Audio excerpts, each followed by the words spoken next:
Hello, Substacker friends. This is Hugh, and you have opened Hugh's Korasomi Substack post. So this one is going to be mostly a blog and with some images, and I'll just give you a little bit of an introduction. Um, I am a sound freak. I always have been since a very young age, the age of 7 actually, when I would experiment on my grandparents' farm, go out into a field and lie down on a big slab of stone, look at the heavens, and start to make all kinds of weird and wonderful sounds. And I didn't really know what I was doing, but the cows were very curious and a little concerned. And when I'd opened my eyes, I guess I was opening my mind as well in some way, gradually. The cows would have come from the pasture, hearing the sounds, and would be standing in a semicircle around. Um, so that graduated over the years into studying music and uh, dialogue, how dialogue takes place in organizations, and conversation and consultation and decision making and the healing of trauma as a psychotherapist. So I developed a system or a method called the Corazon method for authentic voice and dialogue. So corazon, spelled Korason, you'll see it below, is actually a homonym, meaning it's a word that sounds the same as the Spanish word for heart, just spelled differently. And so this is developed over the years, teaching workshops in about 10 or 11 different countries, 4 continents. I'm currently working with a group of Russian uh, medical doctors and psychologists and teachers on Zoom with an ongoing series of workshops and modules. So I'm almost 78 years old, and I don't think the final curtain is close, but I'm just feeling a bit of urgency to share some of my learning and experience over these many decades of study. I'm a lifelong student, and I just have so many interests, and I like to see the big picture and the unity, how things are connected, connecting the dots, non-dualism. All boils down to the big one, with lots of diversity, of course, which is the juicy part. So, um, the last few days I haven't posted, but I have 2 or 3 posts, 1 video, and 2 blogs ready to go. So, over the next, maybe I'll space them out every other day. I don't want you to feel inundated.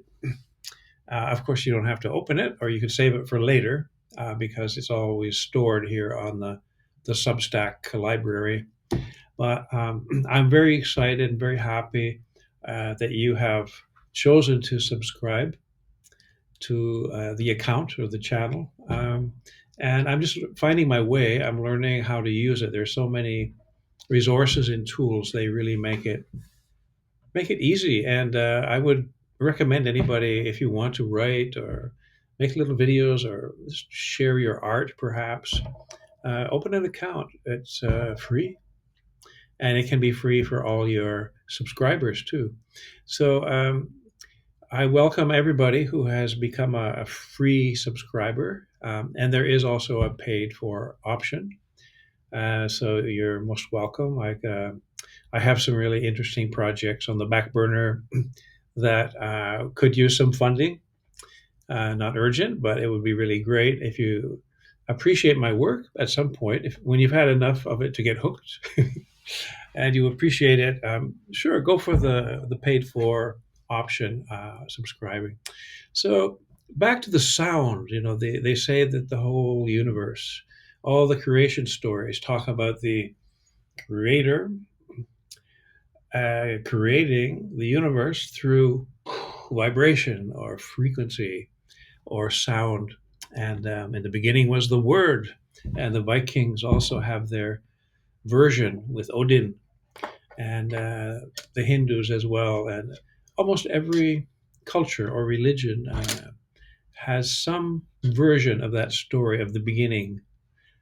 Before the material universe appeared, or even the realms of vision and light, there was the vibration, primordial, and there was a yin and a yang, and the yin was the receptive, like the sea of atoms, you might say, and then the yang was the male. It was like sex, right at the Big Bang, in more ways than one, and that principle, that dualistic dynamic, is all through the universe. So our challenge, at least mine, has been to get beyond that duality of right and wrong and black and white and up and down. It gets so tiresome after a while, yet we need it to find our way around, as it were. We need a map of some kind. And however, we can see how in this day, the polarization taking place all around the world, but especially in the good old USA, which is sort of still the number one power in a, a unipolar international system, community of nations. I mean, China is giving the U.S. a run for its money for sure, and Russia may be in the playoffs somewhere. uh, Eventually, India and Brazil might tag along, but really, the U.S. by far is the most powerful country militarily, economically. Nothing to compare to it. So here in Canada, we're right next door, and we're sort of the U.S., the American whisperer in a sense. Um, Diplomatically, when the U.S. has difficulty with another nation, which is very often the case, they come to Ottawa, to Canada, and they ask our government and diplomats and our intelligence organization, how can we talk with Zimbabwe or Cambodia or uh, Belarus?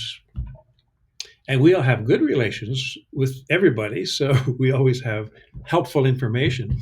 And by the same token, some of those same nations who don't know how to dialogue with the US, or they're intimidated, or things are just too complex, they come to Canada, good old Canada, and they say, we need to do a trade deal, or, we have a problem, and how can we negotiate with the Americans? Can you give us some tips? So, anyway, there's that. It's around dialogue, and how do we somehow transcend the duality that causes so much of the not just confusing and irritating complexity, but the danger in the world, and the anger and the hatred, and the division, and the feeling of separation, which is really reaching catastrophic levels of dissociation, even, and mental illness, depression, anxiety, fear. So I have found that in my practices, what helps is unity, finding common ground, whether it's sitting in a garden, in the same garden, or sometimes speaking the same language, which is not even that necessary anymore, what with Google Translate.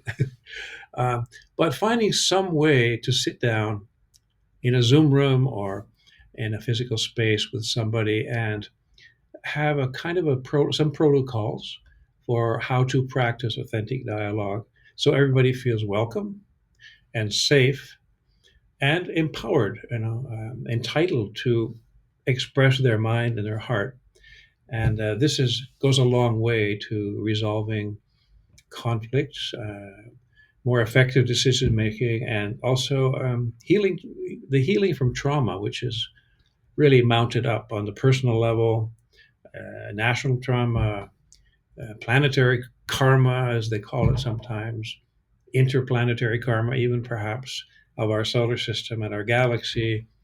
Um, it's kind of as above, so below, as without, so within, and vice versa.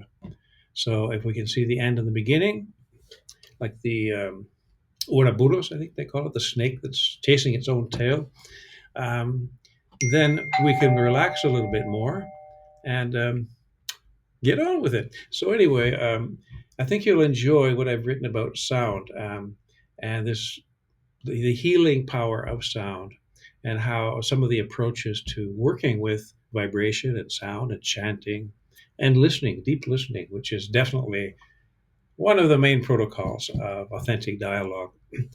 And so enjoy, and then the next couple of posts will come out in a day or two, or three or four. So wonderful to have you along for the ride. And feel free to send a little message if you are interested in some theme or you have a comment. Most welcome. I'll try to answer. There are that many subscribers yet, uh, so I'm able to manage responses. I'm interested to know, what's on your mind and how are you coping with this difficult passage that we're going through as a human race um, and a planet. So, see you soon.